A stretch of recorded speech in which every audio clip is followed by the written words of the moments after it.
Hi guys, Martin Curry from Belief Media. Welcome to our fifth podcast titled John Bartels and Qantas Flight QF30. Hi guys, Martin Curry from Belief. How are you, Domenico? Great as always. Excellent. This podcast is one from a series that once belonged to flightpodcast.com. Obviously, we no longer have the time to assign into those podcasts that were consuming an enormous amount of our time. So we've decided to migrate much of the content into Belief Media because it's fascinating. And in many cases, some of those podcasts that we recorded for flightpodcast.com are really the definitive record of a specific incident having taken place. And the last podcast, I think it was number 3 that we did on aviation, Bo Corby? 2. Podcast number 2, Bo Corby and Northwest Airlines Flight 41 into Tehran. That is the only record of that incident ever having taken place, and it is a fascinating and exceptional story. This podcast, Qantas Flight QF30, was Victor Hotel, Oscar Juliet Foxtrot. It's a Qantas Boeing 747. Unfortunately, as of a few months ago, Qantas have retired all of their Boeing 747s. That decision was expedited by way of, or by virtue of the coronavirus pandemic. So it was a scheduled service from London to Melbourne, 25th of July 2008. The flight was interrupted when an oxygen tank exploded, causing a fuselage rupture just forward of the starboard winglet. There were no injuries, and the aircraft diverted safely into Manila. Many would be familiar with the incident. If you are not familiar, certainly once we pop the image up on screen of the aircraft with a big hole in the side, it might jog your memory. It's not every day you see a Qantas 747 with a hole in the side of the fuselage. So John Bartels was the captain of that flight, and Ken Pascoe and I, and Ken was one of the founding guys from flightpodcast.com, and I worked with him at Virgin Australia. He was one of the most senior pilots in their ranks, held about every senior pilot position, but certainly the head of training essentially the entire time he was there, until just a short time ago, again, by virtue of the coronavirus pandemic, the international arm of that airline was closed down by Bain Capital, who were the new owners of that business. Now, we spoke to John Bartels, the captain of that flight, it was published to Flight Podcast on April 17th, 2011, so I'm not exactly sure. I'd have to go back through my notes. Certainly, if you're looking at this on the website, the information will be there, but I don't recall the specific date we spoke to him. As part of that program, we spoke to Neville Blythe from the Australian Transport Safety Bureau. He headed up the investigation into the background of the incident, why the oxygen cylinder failed, and so on. From memory, he was an expert in metallurgy, and or at least had a good understanding of that sort of thing. We spoke to him for about 35 or 40 minutes. I haven't included that audio into the primary podcast, obviously, because as a media company, we're a digital media company, and as much as we wanted to venture into all different sort of spaces, we don't discriminate on content. We will talk to anybody for any reason for this podcast. We just want to enjoy it and talk to people and push it out there, and maybe lean towards digital in some respect, or at least business management. There was also a gentleman by the name of Mark Strawn, who is a Victorian photographer. He was one of the first-class passengers on board that service, and we will publish that audio separately as well on our website. Mark, a very articulate guy, obviously a seasoned traveller, and he and his wife were in the first-class cabin, and Mark describes that incident in exceptional detail from the perspective of a passenger that understood what normally happens in an aeroplane. We spoke to about 5 or 6 first-class passengers, in fact, which was unusual to find that many passengers. So we did quite well in hunting them down in an age that essentially predated the ubiquitous nature of Facebook. And we spoke to a couple of economy class passengers as well, but we only included Mark's audio into the final product. Yeah, it would be definitely good to include those other audios because they do sound fascinating to get that other point of view. Yeah, and the thing is, I said before, like a lot of the material we published to Flight Podcast, this really is a historical record. It's a significant historical document. You will not find an interview with John Bartels in more detail than this specific record. And we tried to... You got to remember, this was recorded for an audience that understood aviation, so there are always a lot of acronyms and such that make or creep their way into conversation, and we don't expand upon them. Now, Bo Corby in number 2, he was actually quite good. When I went through and edited that thing, I noticed that he was particularly good at introducing an acronym and then explaining very quickly what that means or what it was. No such luck in this one. So it just, yeah. But it's interesting nonetheless, and it's fascinating, and you certainly get a grasp of what happened, and you understand very clearly the story and how it unfolded, in the time that from the time that incident occurred, from the time the aircraft depressurized. It's very clear what's happening. So I guess without further ado... Yeah, I'm interested in hearing this one because I haven't heard it before. So we'll see you on the other side. Now I'd like to welcome on Flight Podcast Captain John Bartels. John has the dubious distinction of being in command of Qantas Flight 30 from Hong Kong to Melbourne on the 25th of July 2008, which suffered an explosive decompression and rapid descent, the cause of which turned out to be a passenger oxygen bottle which blew up through the cargo compartment into the passenger cabin, taking a number of secondary systems on the way with it. John, welcome to Flight Podcast. G'day, Ken. What we normally like to do with these interviews is just get a bit of a background of your flying, where you've come from, what you've flown, what your experience is prior to the actual incident. Can I get you to start with that? Okay, well, my background, I started out in the Australian Navy, and in fact in the wrong seat. I was a backseater, what the Navy calls an observer in the early days. And then after a few years of that, convinced the Navy to give me a pilot's course. Went off and did that, came back and flew the A4 Skyhawk for a while, and then went down to Point Cook and instructed there for a little while. And then the Navy lost all of its fixed-wing aeroplanes, and so it was a good time to move to Qantas. And over there, I flew the 747 Classic as a second officer in FO, then the 400 as an FO, and I got a command on the 767 where I was for 12 years, and then back to the 747. So, John, just rolling back a sec, an observer position on a Wessex or a Sea King, is that actually a navigator job or is it more than that? It's a variation of the navigator's course. When I did it, it was the nav course with Astro removed, but a lot of very short-leg tactics put in, and you were basically in charge of looking for submarines. So you flew on the tracker in the back seat initially, and then in the right-hand front seat where you played co-pilots as well as navigating.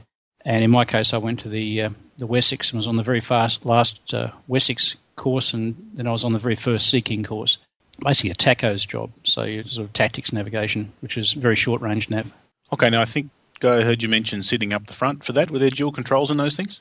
Well, on the Sea King, it was always flown two-pilot, but on the Wessex and the Iroquois and the like, they were flown with one or two. And so it was quite common to do some front seat time in them. And I did so much and I was so interested in the flying that quite a few of the squadron QHIs taught me how to fly it fairly well. I could actually hover by the time I went off to pilot's course. I was just going to ask you, so you've got a bit of unofficial rotary time there. Did you fly any rotary aircraft outside of that, or that's pretty much it? No, they were way too scary. It was sort of unofficial. It was interesting how the Navy worked. I'm sure they're much more official these days about that sort of stuff, but squadron COs had authorised me to go out and have a go, so as long as I had an appropriately rated instructor, they weren't terribly fussed about it. They put floats and skids and pontoons and all sorts of things on the bottom because they're never really sure where they're going to come down, eh? Well, I've only ever ended up on a beach once, and that was in a helicopter. And I certainly haven't taken a big jet there. And I remember one night we actually hit the water in a Wessex, which gave us a bit of a fright. It was a bit prone to that. So how many years before you got yourself onto a pilot's course? I did 6 years in the back seat. So I say, looking back on it, I'm really glad I did it. It meant I was a bit older when I did pilot's course and had a vast amount of aviation under my belt, even though I wasn't doing the pushing and pulling. I was also a lot more grown up. Now, I'm trying to remember the Skyhawk. Is that the only jet the Navy had? So that was pretty much, that's where you were destined to end up? If you wanted to fly jets, the choices you had off pilot's course for the Navy were to go to the A4, go to the tracker, or go to the helicopters. I think most of the guys probably wanted to go to the A4, but it was a very small group, so I was lucky to get there. I presume along with that luck goes a fair amount of skill and hard work as well. And what's the saying? Is the harder I work, the luckier I get. That's very good. Anything worth recounting from your Navy days apart from putting a Wessex in the water? Oh, it wasn't me. It was someone else did that. What the Wessex would do is that we used to automatically hover. Once you're in the hover, it would use the depth of the sonar body to try and hold a stable hover. So the waves, instead of using the radar altitude, by holding the sonar body at the same depth, it was better for the sonar. But, of course, that meant the waves came up and below the aircraft. The Wessex was very, very old technology delivered by NOAA. So every now and then they'd just get it wrong. So one night we just slapped a wave. We were never in any danger of going for a swim. It was just a bit sort of wet. Certainly wake you up. Yeah, it woke the pilots up more than me, I think. How'd you find the Skyhawk? Oh, Skyhawk was delightful. It was little jet. You just strapped it on. It was just like a big jet backpack, I guess. It was wonderful fun. Any carrier work? Unfortunately, I came right at the end of the carrier. Well, I did 2 cruises on the helicopters, but I came right at the end as far as the A4 was concerned. So my course, we did all the deck quals on the ground, so we were all set to go to the ship. Ship was due to come down in a week or so's time for us to go and deck qual. And unfortunately, I lost 2 A4s over a fairly short period off the ship and decided never to go back. One was lost with a soft catapult shot where it got dragged off the end at about 40 knots. And the other actually had an engine failure on the catapult, so they fired him off the end as a big glider. And that didn't work very well. When did you get into Qantas? I got in at the start of 1985. So I was lucky. I got in basically as the 767s were being delivered. And that coincided with, over a fairly short period of time, with the long-haul part of the company doubling in size. So we went from having 15-year second officers to having 4-year second officers almost overnight. So that must be, 25, 26 years with Qantas now? Yep, 26 in a couple of months' time. 26 years, that's impressive for anybody's airline career, especially since, I don't want to do age here, but how old were you when you got into Qantas? I was just shy of 30. Right, that's an awesome career, really. So I managed just shy of 12 years in the military, and had a good run there. I enjoyed that, and I look back on it and know I enjoyed it, and I got into Qantas at just the right time. Although, looking at the retirements right now, we're actually having a couple of guys retire who've got 42 years in the company going at the moment. Joined as cadets at 18, and they've just been there right through. That's incredible. How long did you do as an SO on the Classic? 4 years as an SO, and then about 18 months or 2 years as an FO on the Classic, and only a year, or just over a year on the 400 as an FO. How did you find going from being a single-seat fighter jock to a second officer? I didn't find it an issue at all, basically because the entire airline business was new to me, operating up to Europe, and the entire style of operation was totally different. So there was an awful lot to learn. The fighter stuff really was just irrelevant to it. It made, perhaps when I actually did get a front seat, it made the conversion easier, but there was a vast amount to learn. So people who think they can just leap in and do it, I think have got no idea of what it's like. And then you were an FO on the Classic, so that's pretty handy upgrading on the airplane you're already on. Yep. They won't do that anymore either, unfortunately, for the guys who, they won't allow vertical promotion on the big types because there's just not enough sectors now. So on the 380 and on the 747, you've got to go to a smaller aircraft where there's lots of sectors to do any promotions. I can sort of see the sense in that we're trying to train pilots at the moment on an airline that, in a couple of months' time will basically have effectively 2 flights, a flight from the East Coast to LA and a flight from the East Coast to the Middle East. So that's going to be hell for any sort of vertical progression. Yeah, I mean, you're going to have to pick your people pretty carefully, I suspect, so the normal rules might not apply. But you just don't get any practice. So if you go to short haul and get 5 million landings a year, you've got a basis of experience to fall back on. Where if you're flying a big fella and you get a landing a month if you're lucky, then it's a little bit harder. Of course, the other side of the carrot stick of vertical progression is changing a fleet and changing a seat at the same time. And your career involved becoming captain and also changing to the 7.6. How did you find that? There's been a lot of discussion about that. Most of my friends did it exactly that way. The training was obviously a bit longer, so you basically started off and you did what amounted to an FO's conversion, but in the left-hand seat onto the aeroplane, and then just before you finished it, they switched it into the command conversion. So I thought they handled that pretty well. The 767 really is a faster, less electronic version of the 400, so the aeroplane itself was no surprise. And command training as well. Command training is command training. Yeah, my old airline has been doing transition upgrades for quite a while in the Middle East, and they've been experiencing some fairly high failure rates in the last 2 years, as I understand it. They're actually looking now at changing that progression so that you would transfer as an FO to the new fleet for 6 months prior to doing your upgrade training. Well, Qantas actually did that and even allowed guys the choice of that. And whilst I'm not privy to all the training details, my understanding was that the failure rate was worse, that the guys who actually chose to take that were the ones who were less confident to start with. So they certainly haven't stuck to that. You can go over there and do command and conversion type right now, but they do pick and choose their market. But now you've got to jump some hoops before they even let you do the training. How many years in the 7-4 before the incident? Well, that was it. I went over to it in the end of 2004, and the incident was in 2008, so not quite 4 years. The flight you were on was coming out of Hong Kong. Where had you been before that? We'd been to London. That particular pattern used to start and finish in Melbourne, so as I commute from Melbourne, having a pattern that did that was wonderful. So I used to do the 29 and 30, which was Melbourne, Hong Kong, London return. It was my favoured flight. That's exactly what we've done. It was an identical trip to what I'd done 2 weeks prior, in fact, with the same second officer. Yeah, well, as someone who lives in Melbourne for an airline that's based in Sydney, I certainly appreciate the flights that started out of your hometown. Do you guys do those flights as a solid crew, like the flight crew and the cabin crew? You all go around together? No, I mean, the cabin crew are just ghosts. You'd never see them because, especially now, we've got London-based crews. Most of the Australian crews take you to your first stop and then they disappear. You'll see the London crews for the next sector, then there'll be a new crew again.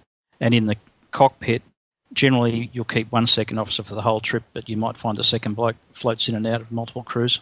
And who was on board with you out of Hong Kong that day? Well, the first officer was Bernie Werninghouse, another Melbourne bloke, and the second officer was Paul Tabak, a Sydney fella. Can you run through the incident for us in your own words? Well, it started out as just a nice plane flight from Hong Kong to Melbourne. It was a beautiful day. It was a lovely clear day out of Hong Kong.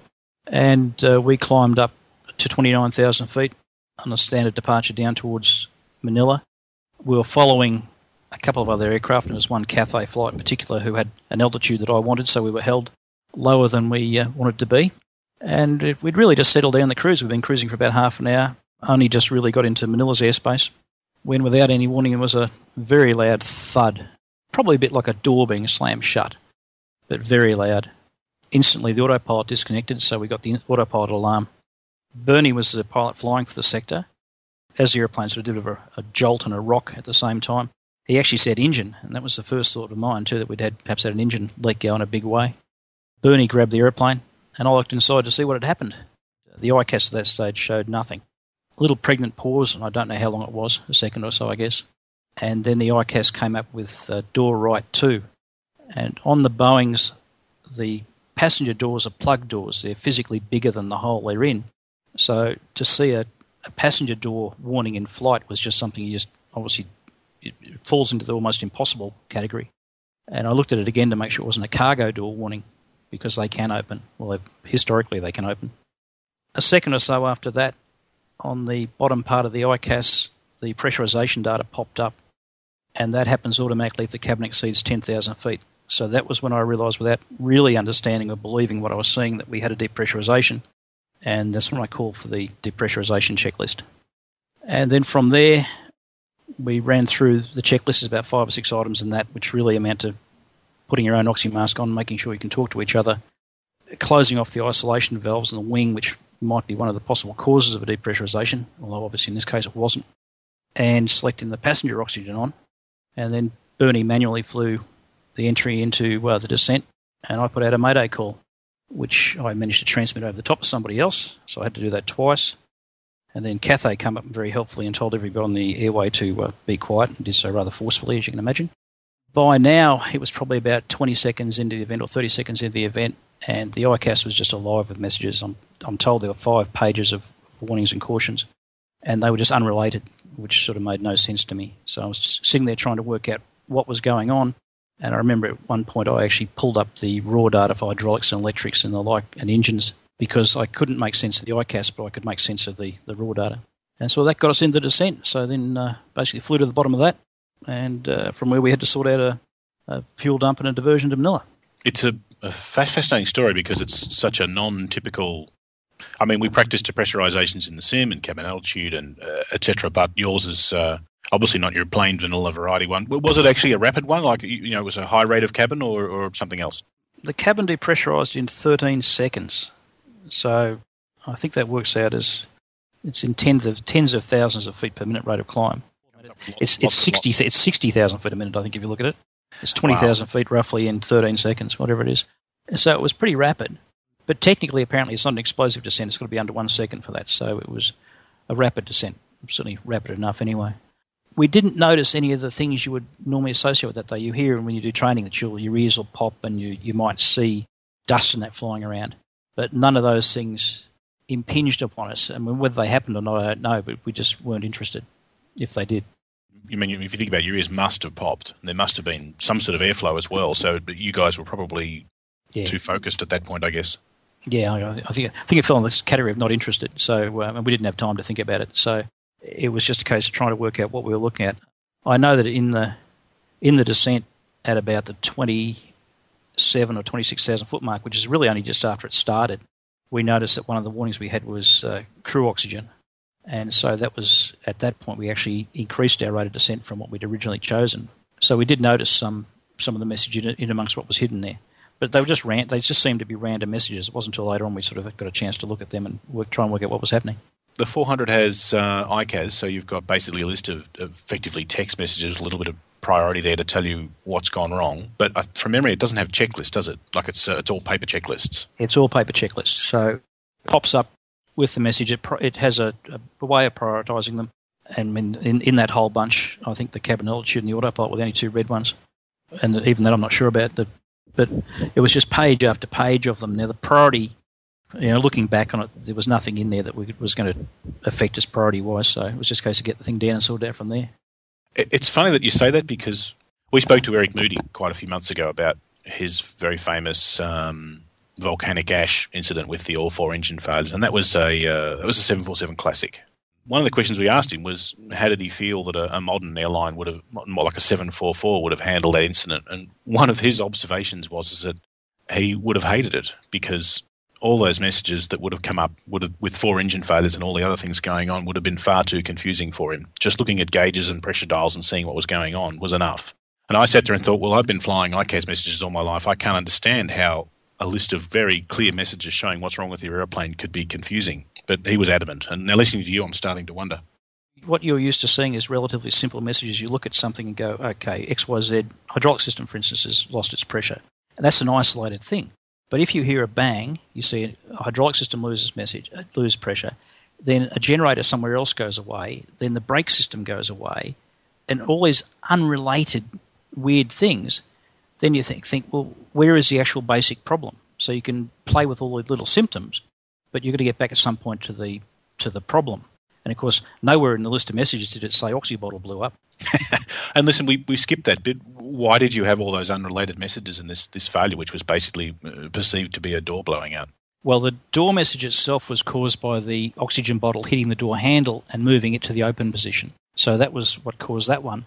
The rest of them were largely caused by the fact that just above the oxygen bottle was a wiring loom, and the bottle went straight through it and cut, I think they said, 86 circuits. And, of course, the wiring loom was just unrelated circuits. There were things related to brakes. There were things related to flapper symmetry. The autopilot disconnected because it cut the starboard aileron cables. So it was damage in an area of the aeroplane, and just the systems just happened to have cables go through there, wires go through there. So, but sorry, John, apart from the electrical thing, it actually cut some of the cables to your primary control surfaces, the ailerons? Yep, it cut the starboard aileron cables.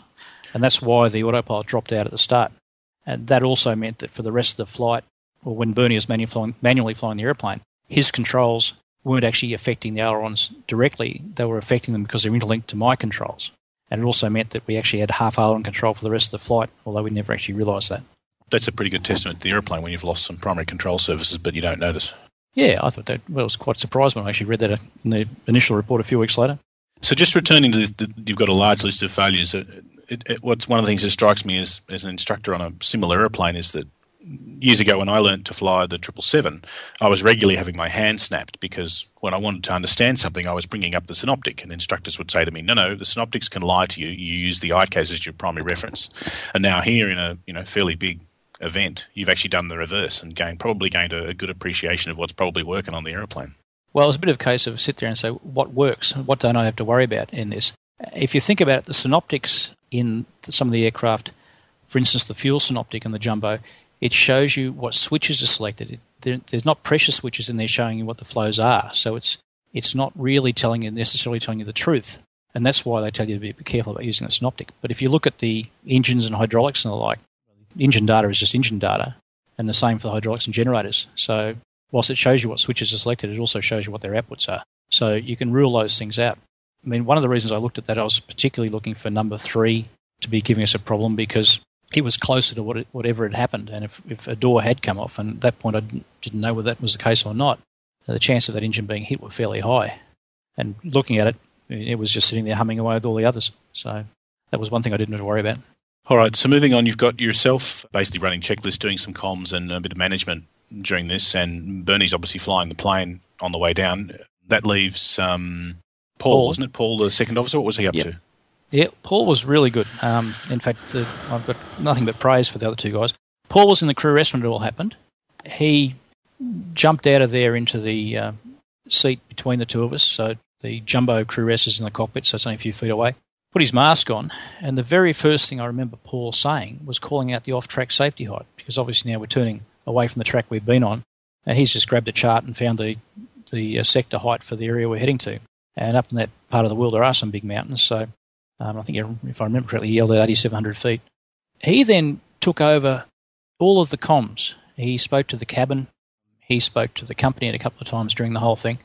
He really made himself useful, even little things like grabbing the charts for us, which is something the second officers always do, but he just did it.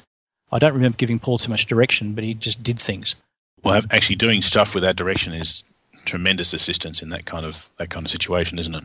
Oh, yeah, he was tremendous. You know, later on the whole event, when we'd sort of been through the checklist as best I could, I gave him my checklist and said, look, go back through all that stuff and see if you can find anything we can fix. And I remember handing it back to me a few minutes later saying, no, that's all it is. And what was happening in the cabin, do you know, at this time? The cabin, initially, of course, we knew nothing about it. And the first bit of information I got from the cabin was via Paul when we'd levelled off, and he'd given the announcement for the cabin crew to do their follow-up duties. But he spoke to the CSM then. The message I basically got was, no one's been hurt, the door is shut, and there's a hole in the floor. Well, no one's been hurt was nice to hear. The door is shut was also nice to hear, and there's a hole in the floor. That was extremely interesting. They didn't go close enough to tell me that they could actually see the outside world from there, though. I can't blame them for that, really. Oh, no, I can't blame them either. And I found out subsequently that if you stood on that floor within about a metre of it, it would drop you down like a slide anyway. So it was fairly well damaged. The cabin crew, and on the report, there's quite a bit of information about what they did, but two of them were very close to it. In fact, two of the girls had been setting up bar carts, and they'd literally been working in the door area, and they'd only just moved a few feet away. So two of them were probably about 2 metres from it when it happened. So we were very lucky there that no one either got hit or got sucked out through it, because it was more than capable of doing that. They all dropped those people dropped to the floor and just hung on. One of them told me later on that they could see the air as it got near the hole, just there was a tornado appearing there. So it must have been quite terrifying for them. One of the girls was subsequently pulled out of that area by one of the young blokes. But the cabin crew, throughout the aircraft, some jumped in between seats, some found themselves an empty seat somewhere, and some jumped into their proper work seats.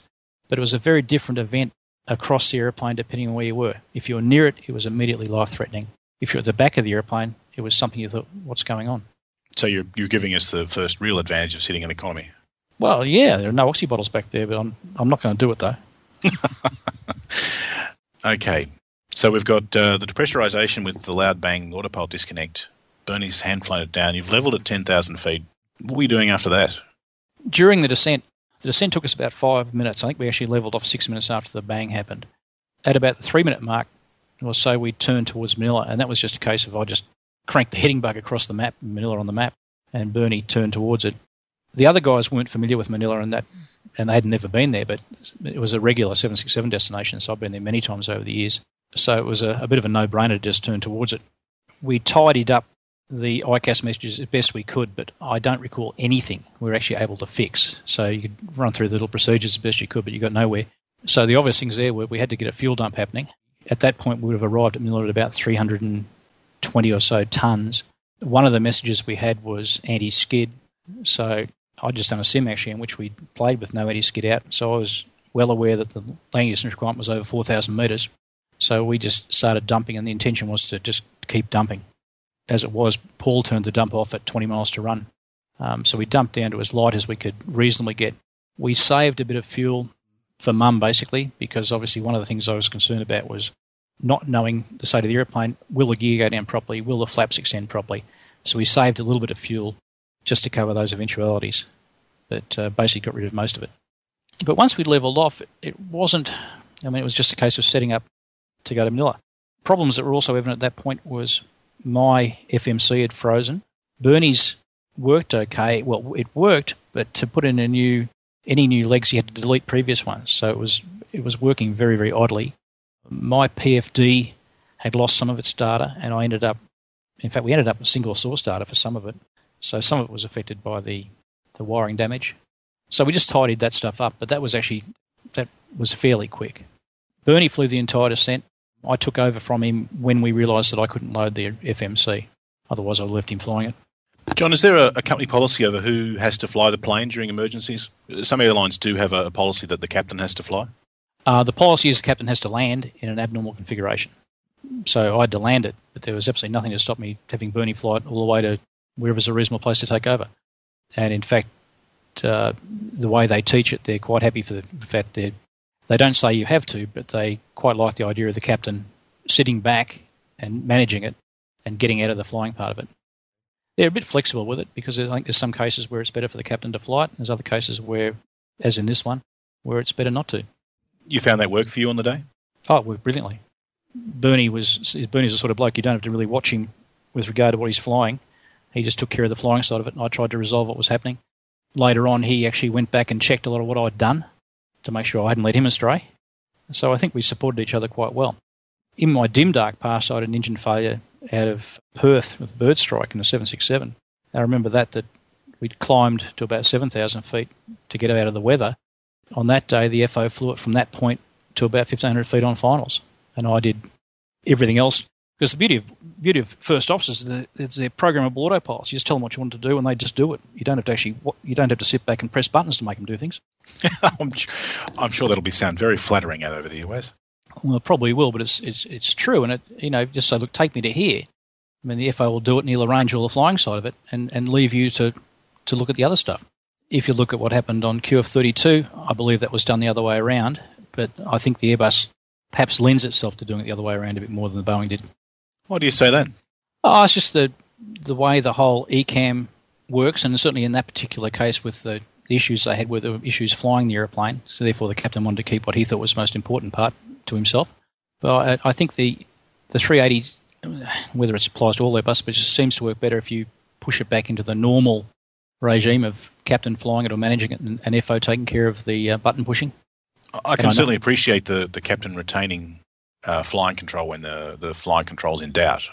But I'm curious if you can expand more on why you think the ECAM lends itself to... my ECAM experience is 2 years on a 310 17 years ago, so I'm well out of date. Carlene's here and she's got far more current experience. She flies the 330 out of the States. But I'm curious about what is it about the ECAM that lends itself to the captain flying and the first officer running the non-normal? Look, it's just the way I think it works. The Airbus tends to be a very standardised aeroplane, and when things go wrong, you put things back to standard, and standard is captain flying it and the FO doing the ECAM, where the Boeing was a lot more flexible in how they did everything. They didn't really seem to get locked into who said what and who did what. I don't know. It's just the way I feel about the Airbus. Interesting. We'll grab Carlene at the end. We'll move on for now.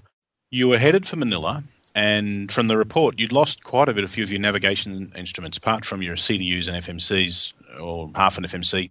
You'd lost all the ILSs and a VOR, which is pretty much most of your landing instruments, yeah? We'd lost all the ILSs, and in fact that was a bit of a funny one because a message came up that we didn't recognise, but it was the word ILS crossed out. And I've tried to track that down ever since this happened, and everyone tells me the message doesn't exist. But we're all adamant we saw it, so I suspect there's some sort of residual message left over from when Honeywell or whoever built the equipment, and it isn't used. But the upshot was that they didn't work. On the other hand, it's not relevant because the 06 ILS in Manila hasn't worked for about a year prior to the event anyway. And that was the runway I wanted to use because I didn't want to fly into cloud if I could avoid it. And the approach from the other end looked like it was going to take me into some rain, whereas the approach onto 06 was over the water. It was just a nice visual approach. And again, it was something I'd done a million times, so I was quite happy with that. The FMC, even though we'd lost one of them, we actually flew the approach initially just with an FMC approach. So it just took us to finals and we went from there. So we had plenty of, if we needed to do something else, we had plenty of other options. One of the things it seems to me you were blessed with is good weather. Manila is certainly a place that gets its fair share of thunderstorms and rain, and you managed to escape that. Actually, just rolling back, your anti-skid failure was, there are, at least three anti-skid systems, including an alternate reserve on most of the modern Boeing. So was the message that you'd had a degraded anti-skid or you'd lost the whole system altogether? The message we simply had was anti-skid, and it also wouldn't engage the auto brake, which the two go together. It didn't give us information beyond that, so we assumed it didn't work at all. From what I found out subsequently, I believe it was only on one or two of the trucks. Okay, so you believe you've got a total anti-skid failure. And there's a question for you. Having just practiced it in the sim, did the sim exercise kind of suckered you into believing you'd lost the whole system? Does that make sense? Does that question make sense? Not really, but that was the information I had with no real way of following up on it was that we'd lost the whole system. But also the sim exercise convinced me that we could actually land with it without any issues at all, as long as we took a little bit of care. The runway was dry. It was less than the distance in theory you needed, but of course that's factored by 1.62, so it's an emergency, so you can take the factoring out. And what we found in the simulator was that you touched down, applied half brake, didn't modulate it, just sat with it, and the airplane stopped nicely in the sim.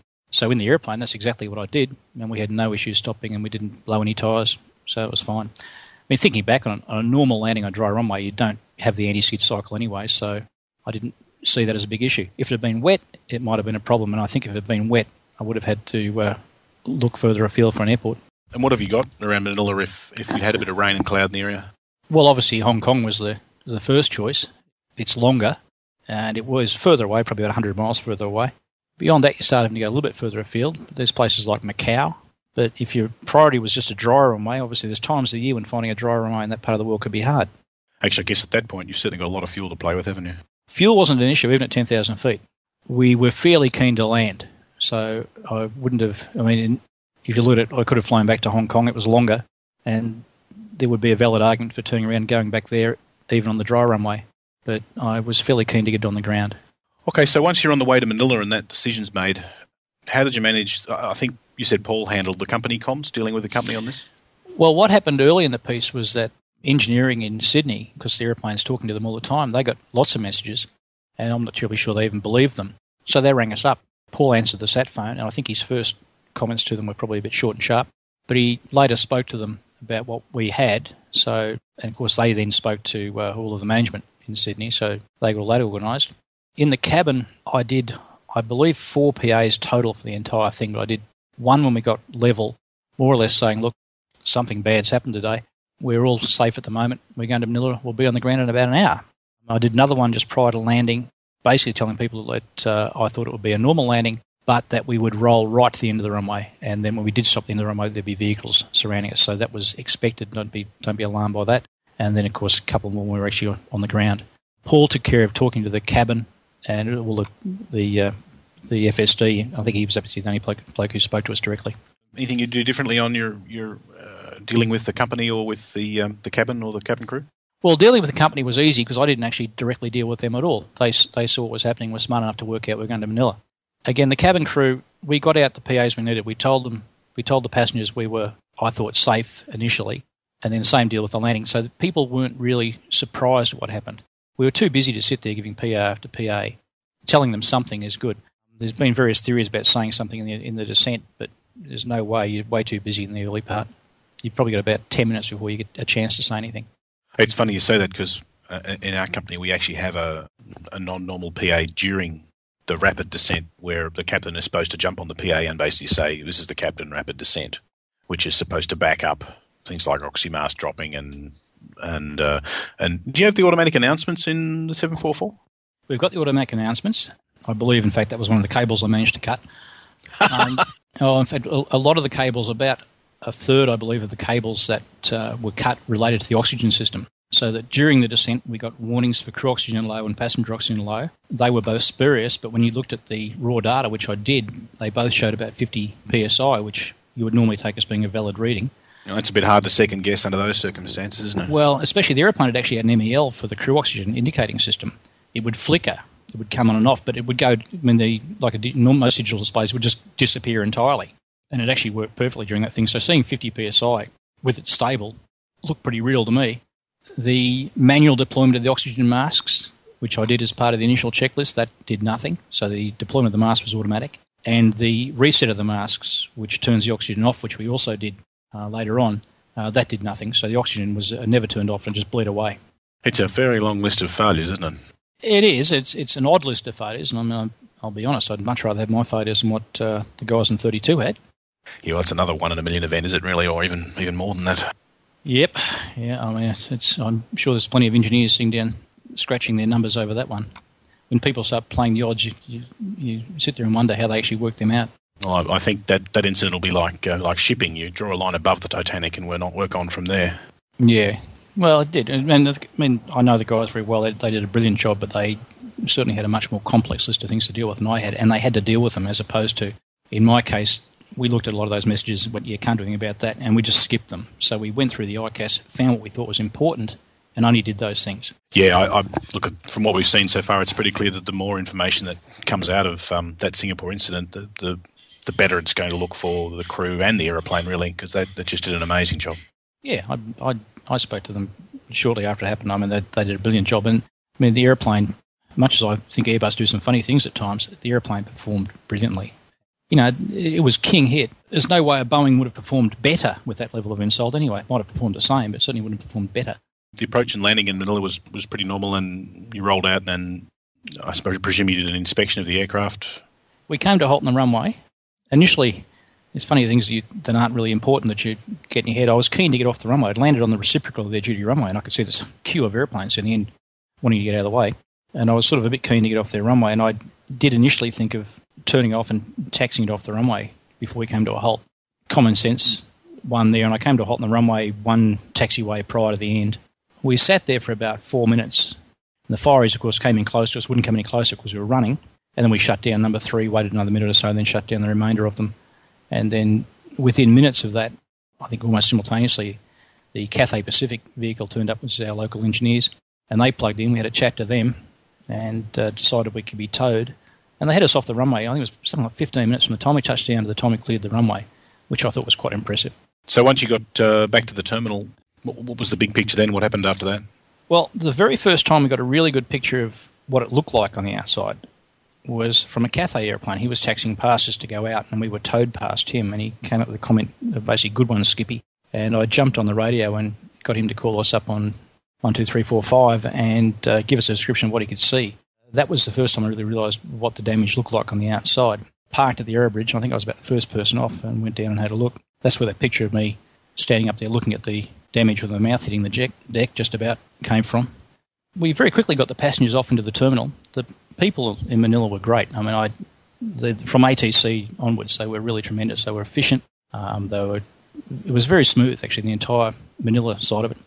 The airport manager turned up, and honestly, within, I think, an hour, he had buses, hotels, and everything else arranged, and we were getting people out of the terminal on the way to hotels.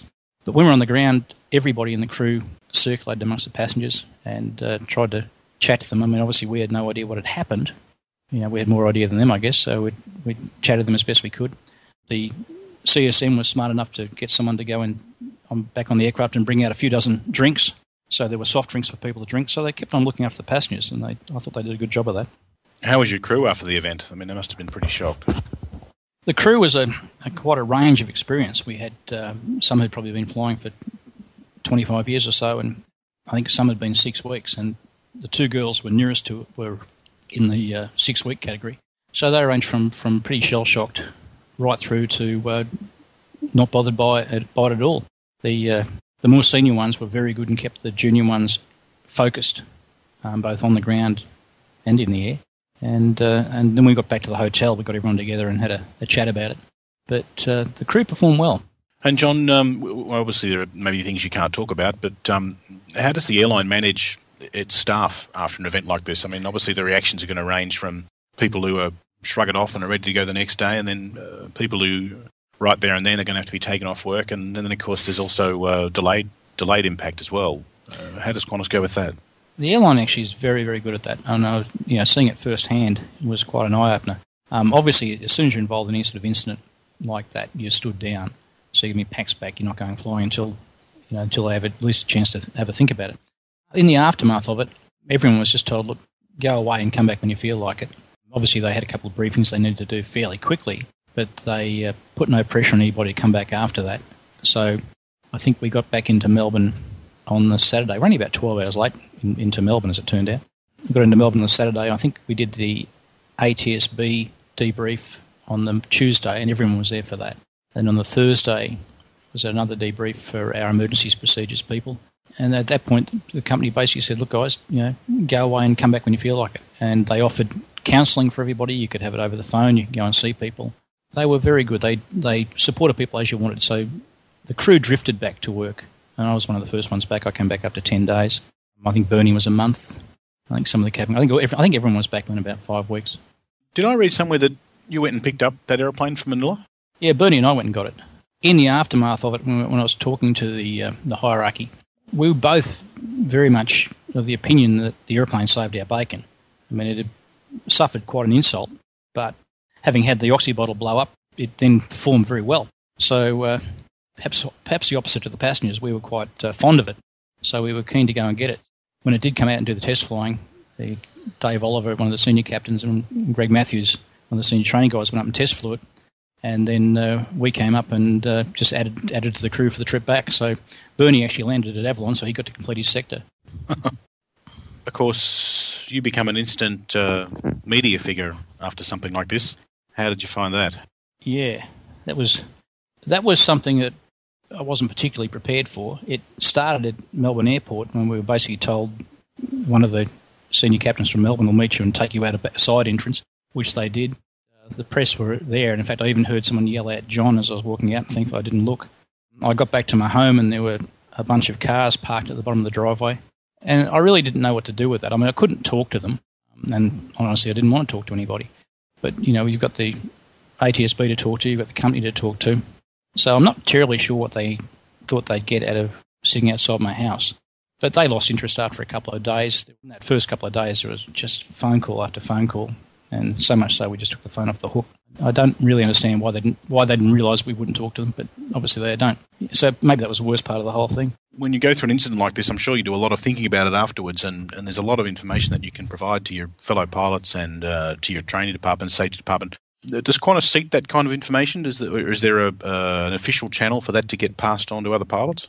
They took debriefs basically of our safety people obviously went through everything. The EPs people went through everyone's story. So from the most junior steward right through to me. And sorry, John, EPs? Oh, the emergencies procedures people, sorry. Okay, and what's their function and role? They normally look after the cabin crew, the cabin side of it. So they're interested in what the cabin people did during the whole thing.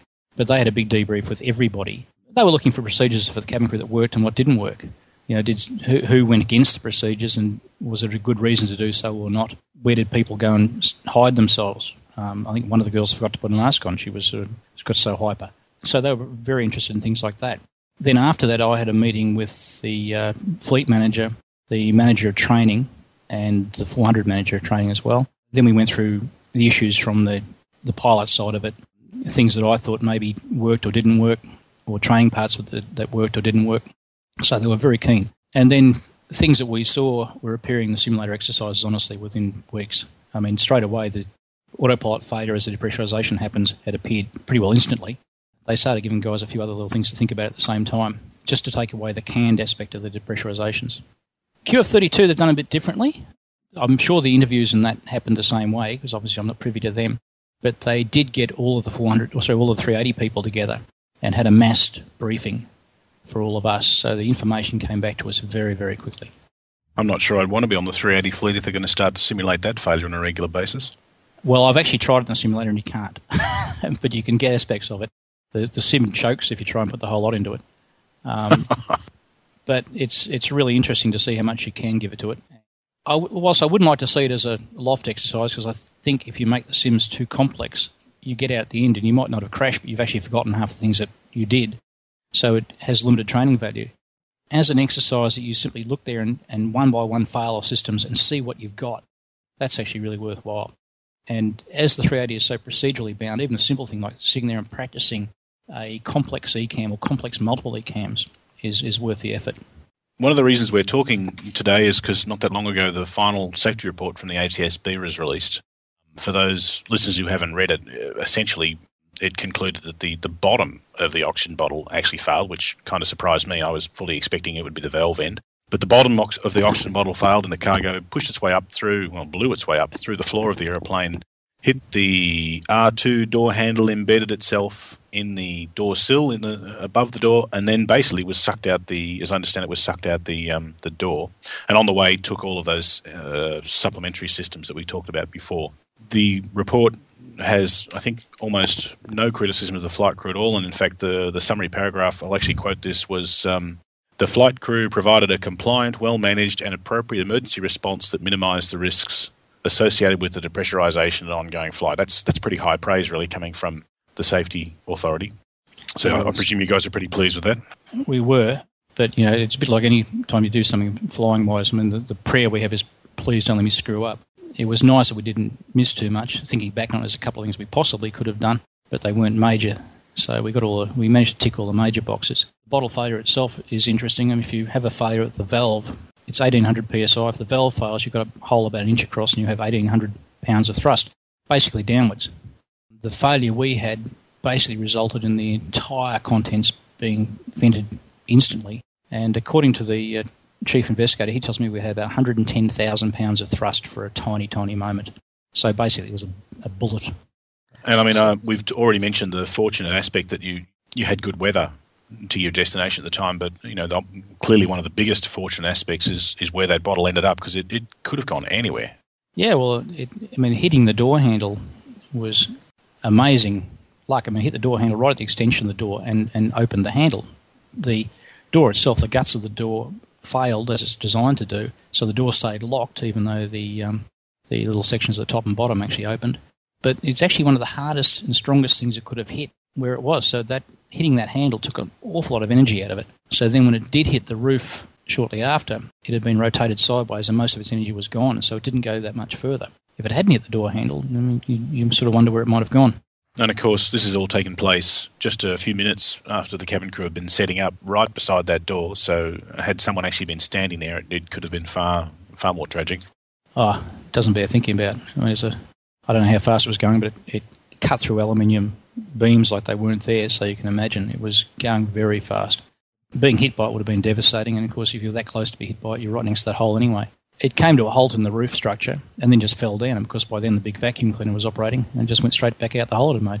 Funnily enough, they also found a bottle of wine that had fallen in the hole, but it didn't go all the way out and ended up being caught in the hold. So there's a bottle of wine migrated from first class down to the hold and was subsequently found when they were cleaning the airplane out. If there is any criticism to be taken from the report, it was some comments on I think one of the cabin crew was moving through the cabin during the actual descent, which technically is against procedures. And that was sort of vaguely criticised by the report. Have you got any thoughts on that? The girl concerned actually she thought about it. She went from oxymask to oxymask. She saw some passengers who she thought were in quite some distress. So I can understand what she did, and I'm not particularly inclined towards criticising her at all for that. Yeah, certainly someone who knows the rules and understands the risks and then makes an intelligent decision is not someone you want to keep off your airplane, is it? No, I've got no problem with what she did. There's a few things that people didn't realise. I mean, some of the cabin crew had never seen a fuel dump, so that bothered some of the people. And obviously I didn't make a PA about the fact I was about to do it because I was a bit busy at the time. And they incorporated some film of fuel dumping into their training. So that was just a little thing that some of the younger people had never seen. But no, I've got no problem with the fact that she did that. In fact, it was quite sensible. She did it the right way. She made sure she had oxygen and she was looking after the passengers. Looking back, then and now, guided by the report and then guided by your recollections of the event, anything you would have done differently? Well, that's an interesting one. I was asked that by our head of training in that little interview with him. I said no at the time. And honestly, when I thought about things I might have changed, they were just detail things. I was happy that the airplane was flying normally so that I didn't believe control checks were necessary, but I'd saved enough fuel to cover that eventuality. Leaving Bernie to fly the airplane was the appropriate decision. So no, not really. It was actually one that worked reasonably well, and I think I'll just go away with the fact that it worked pretty well and leave it at that. I think that's fair enough.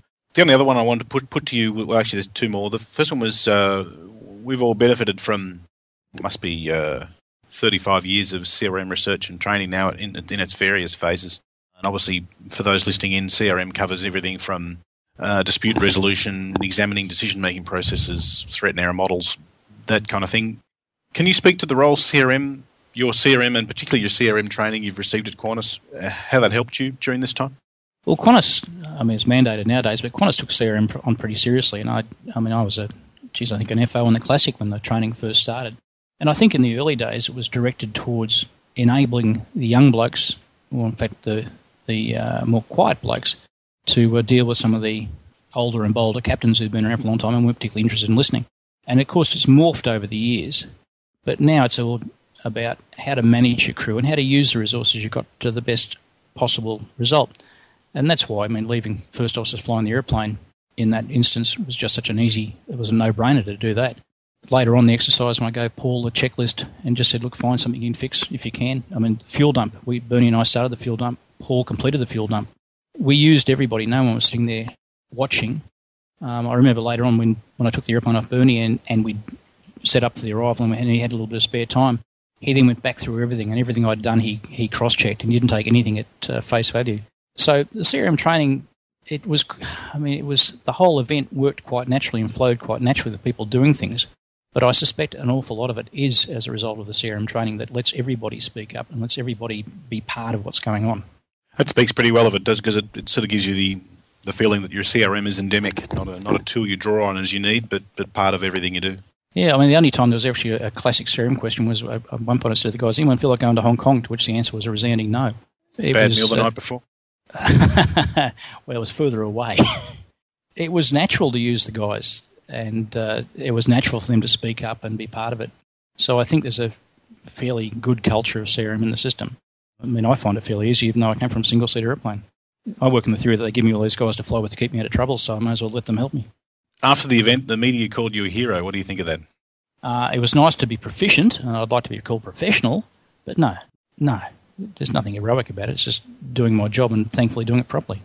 It's interesting. Marty said before that the media often confuses heroism with professionalism, one of which is lauded, the other one which is expected and not really rewarded.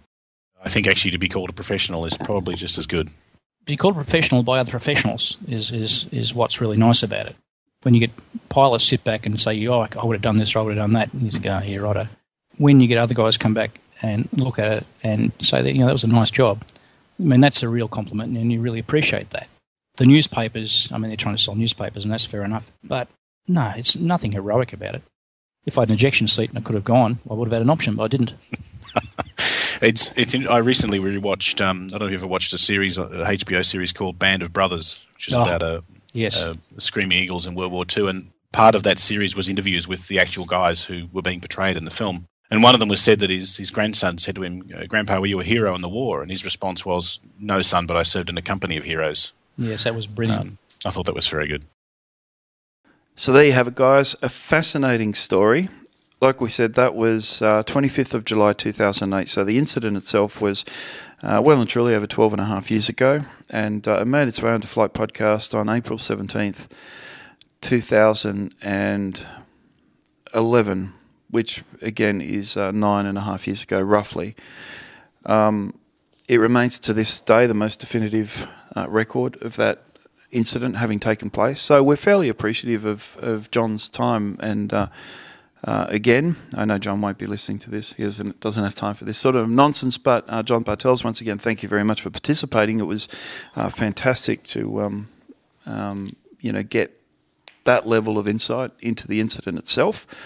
And again, it's a massive contribution to aviation safety. This audio, like I said, has been viewed, listened to, and downloaded and such millions of times. There were airlines around the world that published this internally into their onto their intranet services. It's been plagiarized to death. A lot of people have copied and stuck this audio into their own material, which we discourage. We send takedown requests when people use this in an unauthorized way. But that usually applies to people that are doing so that don't have a focus on aviation safety. If people have a clear focus on aviation safety and they're using the material in context and provide attribution, we encourage it. That's the nature of aviation safety. It's a very open source community. So everyone tends to share information in a way that makes air travel safer. So if you're interested in getting in touch with us, guys, we are a digital marketing agency. It's really difficult sometimes to establish that because, I do have a background in aviation. I've participated in 3 or 4 aviation podcasts. And now that I don't have time to manage those podcasts specifically, it's probably important we keep the content alive and just drip feed it into our own podcast here that'll kind of last forever, hopefully.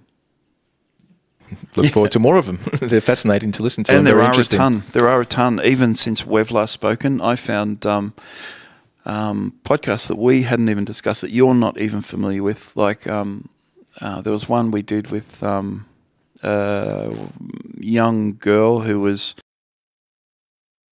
had undertaken a helicopter flight training. I don't actually remember. It was recorded that long ago. I don't actually remember the backstory, the specifics of that particular podcast. There were a couple of people out at Bankstown Airport. In fact, the one I hadn't mentioned to you with Dick Rutan. Dick Rutan flew Voyager around the world non-stop. That basically an airplane built with, I think it was paper mache almost. It was a very light frame and had tiny little engines attached to it and such. And took him, I think, around 21 days or so. We did a podcast with him, which again, he's the brother of Bert Rutan. Bert Rutan is the gentleman behind Composite Mechanics or Composite Aerospace, so Virgin Galactic. So he's behind that project. He's produced some of the most amazing airplanes ever built. And Dick Rutan is obviously part of that company and piloted a large number of his test aircraft. And we spoke to him for about an hour and a half. So we'd forgotten about that. I'd forgotten about that. And that'll make its way now into the Belief Media podcast workflow, and can't wait to listen to that again because that was fascinating. He flew military missions that top secret and all sorts of stuff, and now he just talks. Does he discuss any of that? Not in enormous amounts of detail, but he certainly discusses it. His time in Vietnam and such, yeah. Anyway, look, like I said, we are a digital media company. If you're interested in digital media services, we operate the most sophisticated and feature-rich digital marketing and social media platform in Australia. Our telephone number is 1300 235 433. That's 1300-BELIEF. In Sydney, you can call us on 028 765 8886, and our website address is www.beliefmedia.com.au. Thank you very much for listening. Until next time, goodbye. Goodbye.